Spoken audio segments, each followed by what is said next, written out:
Hello, everyone. Welcome to season two, episode seven of my LinkedIn live series. I am joined today by Ankit Jain, and we'll be talking about early stage startup journey. He is the founder and CEO of Pathloom, as well as he has a full time job as a space systems engineer. So he has a lot on his hands. So, Ankit, how are you doing today? Doing great. Thanks for having me, Stephen. Really excited that we're able to make this happen and super excited to share a little bit about my startup journey. Yeah. So just looking at Pathloom, you got your virtual background there. The tagline is "Outdoors Made Easy." You're in the middle of a forest. It looks like. Do you want to speak a little bit more about what Pathloom is and kind of where the idea came from? Absolutely. So what inspired this is a personal pain point. I've been a lifelong avid outdoors person, traveling all over the Himalayas to altitudes of nearly 20,000 feet. And I love to camp, hike, backpack, do hike, off road. And just given my background in aerospace and space systems, there was a natural kind of synergy that I realized that I can bring a lot of the insights and expertise of things that I'm doing in the context of the moon and Mars into the context of the outdoors like nobody else is doing. And once I did some more digging into the market opportunity, other what others are doing in the space, I realized that there's a unique opportunity for us here. And that's where Pathloom was born. Very, very cool. You want to share a little bit more about what Pathloom is today? Is it some sort of like like an all trails where people like provide inputs into a trail, or is it like advice, or is it like a community? What is Pathloom about? Yeah, great question. So I'll answer that with the following, right? With so many people that are going outside now, especially through the pandemic in record numbers, there's a lot of newcomers, and often people don't know where to start planning their trips. Yeah, there are a lot of resources like ultras and other kinds of things that exist out there, but what really is the problem is that there's a lot of fragmentation issues. Even being an seasoned outdoors person like myself, it takes me hours and a lot of apps, a lot of websites to plan these trips. And that often acts as a barrier to entry for a lot of newcomers that are coming into the space. So with Pathloom, what we're doing is building the first all-in-one app that's really designed to take the frustration out of outdoor trip planning and enable more people to get outside easier and more often.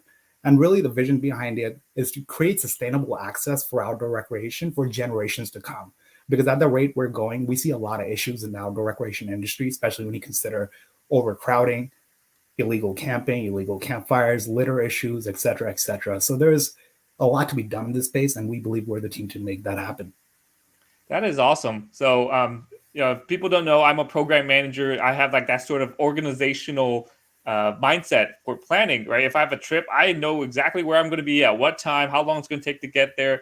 I have my list of clothes, list of things to bring on a trip. So, I'm not into outdoors as much as you, but I mean, what you're creating is just perfect for people like me. It's just like, man, I'm going to go camping, or I'm going to go rock climbing, or something outdoorsy at this location. What do I need to bring? How should I prepare? That's just great information to have. Absolutely, and hopefully we can get you inspired to come on and do a few adventures with me and get you more outdoorsy lifestyle yourself. Yeah, and you're based in the San Francisco Bay Area, right? That's right. I'm in the Bay Area in the East Bay. We're based out of San Ramon, basically Dublin, the Tri Valley Okay. area here. Yeah. Yeah, I'm there as well. So yeah, I should definitely should hit you up on these adventures here. Exactly. I'll send you my list of trips for this year. We'll do All that. right, very cool. Absolutely. Before we go and talk a little bit more about your startup journey, I want to highlight a few comments here. We got a few people who joined here. Maria saying hi to you. Robert saying hi to you as well. Vincent, Vincent's in the Bay Area as well. Hey, And then we Vincent. have Jason here as well. Here's to support Ankit. So good to see we got people watching and participating. If you have any questions, just put it in the comments here. So earlier you were saying that you found a gap, right? You found this niche from your idea for Pathloom. So how do you turn your idea into a startup? So you found like your market. You found out there's a missing market for it. Like, what did you do to like? Okay, I want to go all in on this, or I want to take this the next step to create a company. Yeah, that's a great question, Stephen. When you really think about it, there's a lot of legwork, critical thinking, collaboration, feedback that went into the early stages of this, and still going on today, right? From that perspective of things, it's a continuous analysis, is the way I'll put it, where it's not only the market you need to look at, it's the competitive landscape, is the business objectives. Do you have a business plan that can scale, right? And forming that business plan together at these early stages is one of the most crucial things you can do. And having strong mentor and advisor network around me was certainly a big part of that. So I think one of the key pieces I'll highlight is the importance of a network and having that support system around you. That is very, very important, and was very helpful for me as I initially got going in terms of validating the idea of Pathloom. And that's really where the journey begins validation. It comes down into understanding the problem solution space and how does that all relate and tie in to your overall business objective, plans, technology, product offering, user acquisition, customer development cycles, and other kinds of things as such. So there's a lot of pieces that get plugged in, and you just have to kind of perform a lot of analysis to back up everything that you're hoping to do here. Yeah, well, that's a lot of. You summarized it very well. It doesn't. It sounds a lot easier than it really is. But yeah, I Oh, mean, it's it's years of work. It's years of work, right? That's what it comes down to. yeah, Absolutely. absolutely. Yeah, I took an entrepreneurship class for my master's, and I mean, you got the key points right there. Business plan, absolutely number one. Right, you have an idea, but like you said, how are you going to scale? What's the market like? What's the competitive landscape like? And of course, you can't do this yourself, right? You need a not just a single advisor. You need a team of mentors, a team of advisors. You know, they have different backgrounds. Some are in marketing, some are in sales, some can help you with your pitch. Some have more experience in your specific industry or space that you want to get into. So it's a lot of work, right? But that's why you need to have that passion to do it. Oh yeah, without the passion, I would say, you know, that's where it's set up for failure, right? Because if you don't have that passion, the resiliency that is needed to do something like this is beyond words because you feel sometimes very lonely in a world. And like you highlighted, having a team around you, having constant people who, when you talk to them about this and seeing their eyes light up, that's what fuels you. That's when you know you're in the right track. That's when you know that there's something exciting here, that people are behind, people are excited to see in the market, and people are basically willing to help you in any way possible to get you there. And what I'll also highlight, luckily, I had when I started this journey for Pathloom, I actually was already working with early stage space startups essentially, right? So I had some context around there. But when I was starting to validate Pathloom, I joined an accelerator here in the Bay Area called Founder Institute. And it's a pre-seed accelerator. It's one of the world's largest pre-seed accelerator networks. And that was basically a boot camp for startups. Going through that 3 to 4 month process with them there just helped me put all these different pieces of the puzzle that we talked about into place. And they like literally every week we would have pitch sessions, we would have feedback from various mentors, interaction points, and some of those mentors eventually became my advisors and teammates at the company. So that was a very important part of our journey as well. Yeah, that is amazing. So it's so much work has gone in, and it's good to see you have something tangible, that you have right now. We have a question here from Maria, and this is kind of tied into to what you said about going to the accelerator program. Maria is asking, how did you pick who will mentor you? That's a great question. So for I'll talk about the first advisor that I brought on, Lauren. Um, Initially, she came on to the Founder Institute Accelerator as a mentor, and she basically did a presentation in one of the sessions, and she was talking about the importance of customer development, go-to-market channels, and those kind of various strategies. I quickly realized that a lot of stuff that she was saying I needed help with, and I basically needed to pick her brain on. So we met up for coffee in Bay Area, basically in San Jose one day. We started chatting, and after a couple of conversations, some Zoom calls, it clearly made sense that she's someone who I could rely on. She's someone who has great ideas to bring to the table, and she's someone who's equally as passionate about what we're doing here at Pathloom from that perspective as well. And she wants to get involved, and that's where it was a just a almost like a clear connection that happened that hey, this is somebody that I need as an advisor for Pathloom and is going to be very, very helpful in the long term for various regards, not only just subject matter expertise, but network scale, but also thinking about again that chemistry that you have with somebody and how you work with somebody in that regard. And that's often some of the things that I look for in working with folks at these early stages. Yeah, absolutely. Mentoring is a two-way street, right? So it's not just, oh, I want you to be my mentor, but then the mentor has to feel you as a mentee as well. People ask me on LinkedIn. They see that I'm a career coach. That I have I've gone this career journey with public speaking and posting on LinkedIn, and they ask me, "Oh, can you be my mentor?" And I'm not asking my question to be rude or anything. I ask them, why do you want me to be your mentor? Right. Right. So you better have a specific reason, right? So here you said that her expertise ties into exactly what you need. You got on that coffee chat, you got on those Zoom calls, you really built that connection. So with mentoring, it's definitely a two-way street. You have to both people have to support the other one as well in this. It's not just the mentee getting all the information. The mentor has to be part of that mentorship as well. Absolutely. And it's a two-way street to your point, right? You have to keep people in the loop. You have to keep people informed so that they can find the best ways to help you. If you don't ask for help in those right ways, seek criticism, seek feedback, be open to criticism and feedback. It's never going to be a win-win situation from that perspective. It's setting it again for failure rather than kind of let's make this a really fluid, a mutually beneficial relationship from that perspective where we can grow together and learn from each other. Absolutely. So Maria said it's a match made in heaven. So it definitely seems like it. Thank you, Maria. Absolutely. Got another question here from Puya. He was actually a classmate of mine for my master's, so maybe he took that entrepreneurship class as well. He's asking, how do you thought about strategies for monetizing? Yeah, so that certainly comes down into the concept of thinking about at the end of the day, it's a business, right?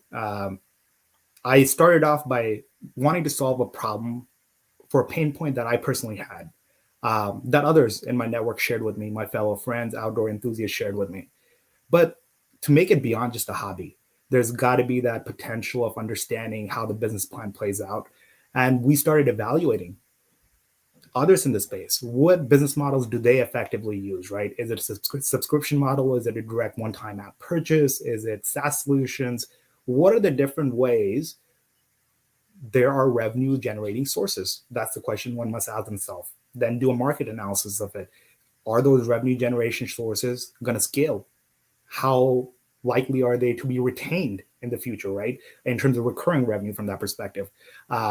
And how does that tie into your overall business objectives for the longer run? In terms of exit strategy, is this a VC fundable or VC scalable kind of business? Or is this a small operations business, which is more like, hey, I'm generating a net cash flow kind of situation? So one must very carefully and critically ask themselves those kind of questions to evaluate those different opportunities in terms of revenue potential and model out essentially which revenue sources make the most sense for their business plan and again their business objectives, because one may just have an objective to say i'm I'm not looking to make this a VC scalable business. I'm looking more of this as kind of just making it a cash flow business where I can support myself and 3 or 4 other team members. Versus for me, the intention clearly when I started this off is a tech journey, and this is going to be a VC scalable business, and I saw the opportunity to make it that, and hence the different revenue models and business plans that we had in place geared towards that kind of scalability. Yeah. And I think that's why it's so important to have not just one advisor, but a team of advisors, right? Everyone has that wide range of experiences, wide range of perspectives to help you decide, at the end of the day, what is the strategy to making money? You explained so many different types of ways to do that. Yeah, absolutely. All right, we have another question from Maria, and keep those questions coming in because these are the same questions that I have. Maria is asking, what if you can't express your ideas in terms that they can understand you? And I assume Dave's the advisors. How did you collaborate together? Right. I'm going to go to a example, Stephen, that you probably relate to from our engineering backgrounds and school. I'm not sure if you saw ever a chart, but one of the things that I loved and that I remember very vividly from one of my systems engineering classes was basically this chart of this is what an engineer wants to be built.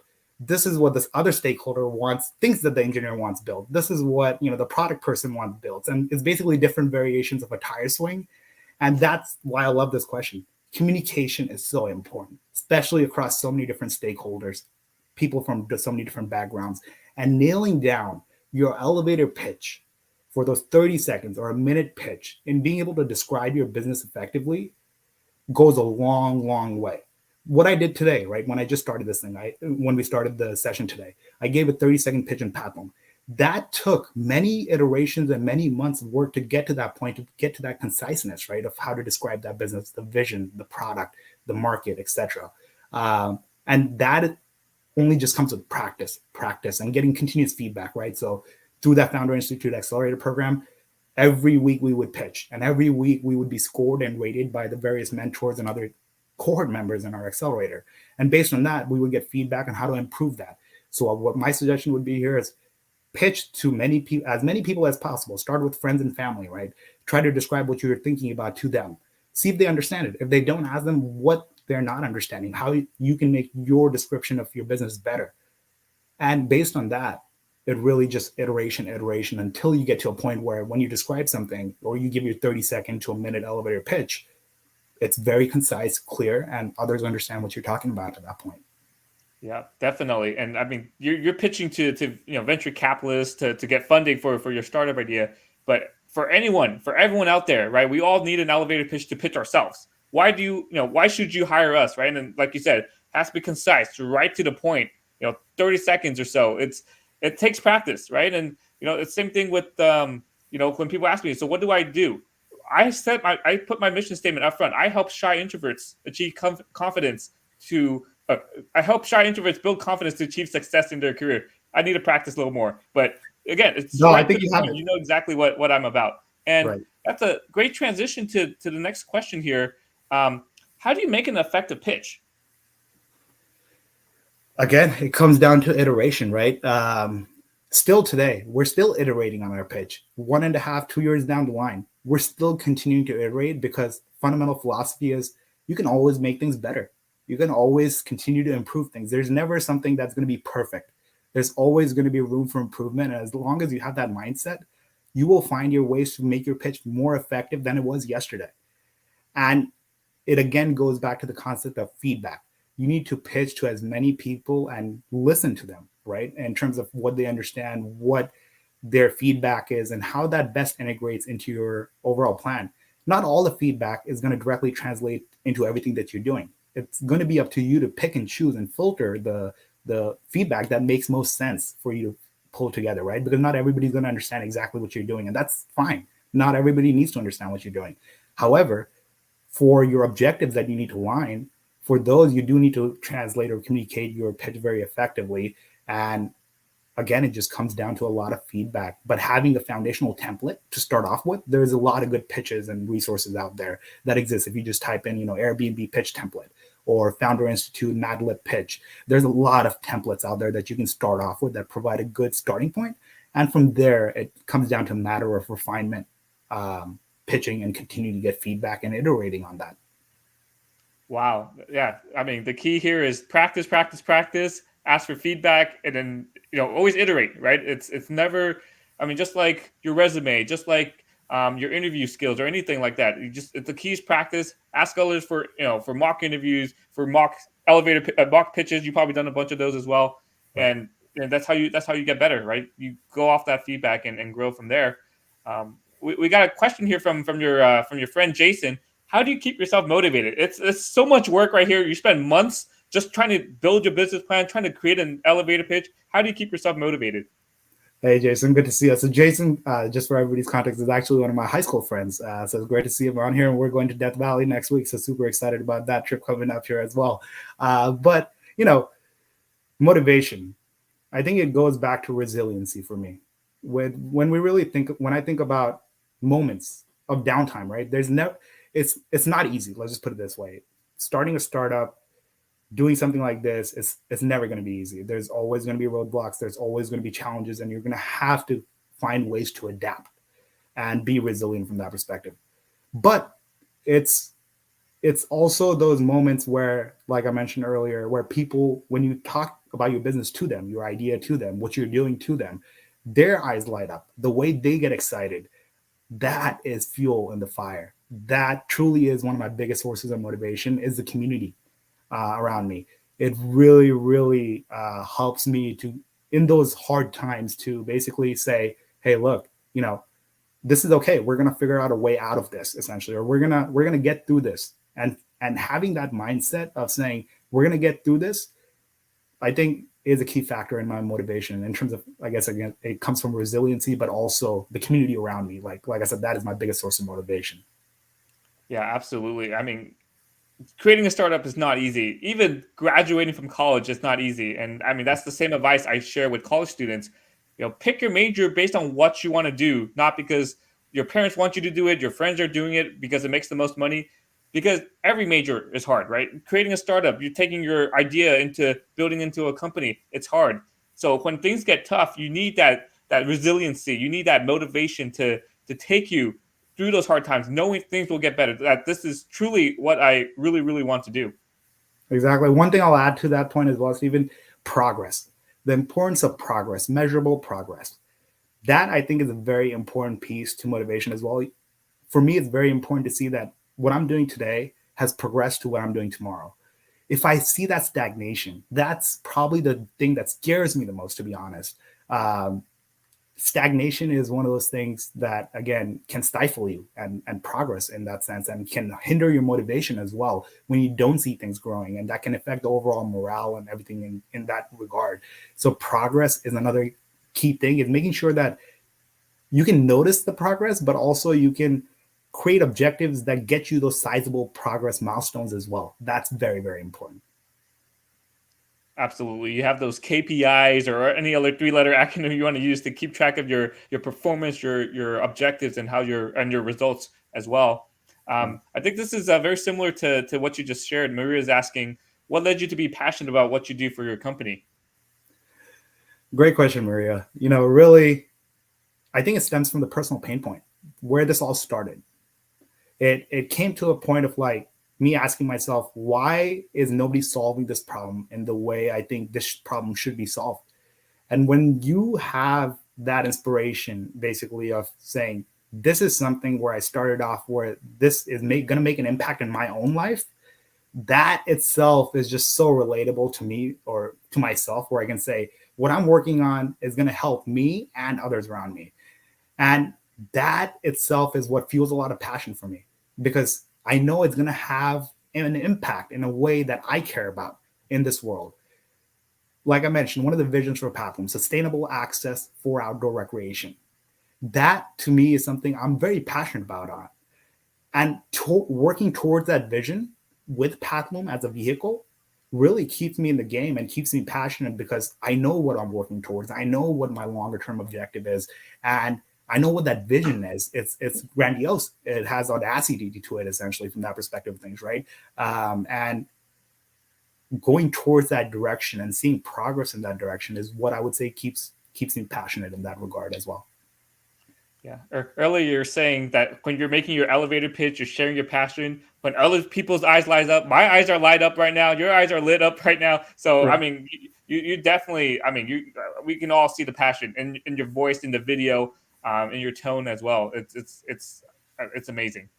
Thank you. No, I really do appreciate that. And I can say, Stephen, you bring a lot of energy. I love these live sessions that you do. So keep doing what you're doing. I love it. I appreciate that. Absolutely. Got another question here from Puya. How do you differentiate your product with what is out there and have a strong and stable platform?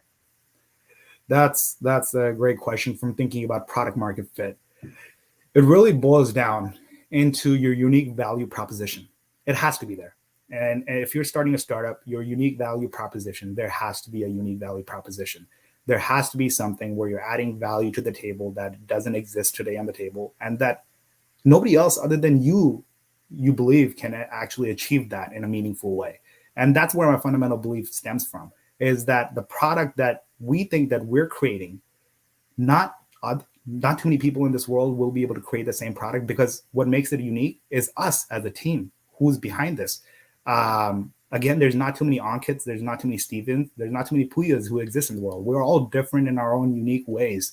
Um, and we all bring something to the table, realizing our own expertise, potential, and how that translates to a unique value proposition in the execution and implementation of a specific idea, product, or business plan. From that perspective of things, that is what creates a separation for me, at least, or differentiation for me from that perspective. If you just take, for example, Pathloom, there's nobody in the market today who positions themselves as an all-in-one outdoor trip planning app.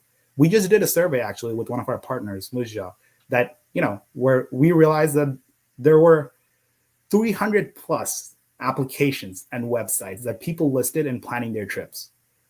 That speaks to the fragmentation issue of really what exists in the space, right? And there's clearly a need for an all-in-one solution from that perspective in to solve some of these problems. And that's where one of our primary differentiating factors is this all-in-one app, or this all-in-one approach to outdoor trip planning, rather than what exists in the space today is all these fragmented different platforms that do a terrific job in their own niches, right? But we believe where the outdoor recreation industry is heading, it's beyond those individual activities. It comes down to an experience. It comes down to an adoption of an idea that I want to be social and have a community around me of outdoor enthusiasts. There's so many different pieces to this puzzle. And that's what really makes our product specifically unique in terms of what else is out there in the market. But finding that unique value proposition and differentiation absolutely is very, very important. Otherwise, it's going to be hard to put a stake in the ground anywhere. Yeah. You can't be copying what other people do because you're just copying them, and they're years ahead of you at the point, right? They have all these lessons learned. They have things that they haven't even shared publicly yet that you're trying to figure out. But yeah, you have your unique value proposition. You said there's 300 unique websites that people use, and you have it all in one. And it definitely makes things easier for all these outdoor enthusiasts who want to go on these adventures. Exactly. All right. As we wrap up our live stream here, I want to give you the opportunity to plug anything you want. I mean, it's probably going to be Pathloom here, but I just want to share Ankit's LinkedIn profile. So it's linkedin.com/in/Ankit Jain AE. But I guess you're going to talk a little bit more about Pathloom. So here's the website, www.pathloom.com. I'll let you take the floor here and pitch anything you want. Great. There we go. I love it. First of all, I'm just going to start off by saying I can't believe it's already been half an hour. That seemed like it just flew by out of nowhere, right? But no, I really enjoyed this, Stephen. First of all, I want to plug you for what you do and what you do for the folks of community in the professional world. Really, I think what you're doing is very important.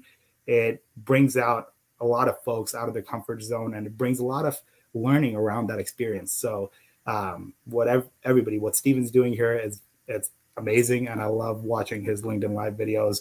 I learn a lot from these sessions, so keep doing what you're doing, and you're awesome from that perspective of things. Additionally, from the Pathloom side of things, if you're an outdoors enthusiast who loves to travel, who loves to go camping, hiking, anything like that, I would highly suggest you check out our website, pathloom.com. We have some exciting things in the works in the next couple of months for you all. And please engage with us on our social media, Instagram. We put up my trips on YouTube.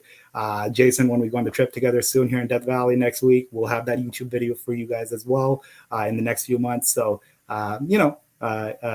just stay tuned for what's coming ahead with us. And Stephen, thank you again so much for having me here. Yeah, no, thank you for sharing. So make sure to connect with Pathloom on Instagram, PATHLOOM, as well as their website, pathloom.com. You have a YouTube channel as well. You got a lot of cool stuff to check out. And if I need to go anywhere outdoors where it's more than a day trip, I definitely will sign up for Pathloom, learn more about that. Like you said, you have all-in-one trip planning, information, things like that. It's just amazing to see. Thank you so much. No, I appreciate that. All right. Thank you, everyone, for watching.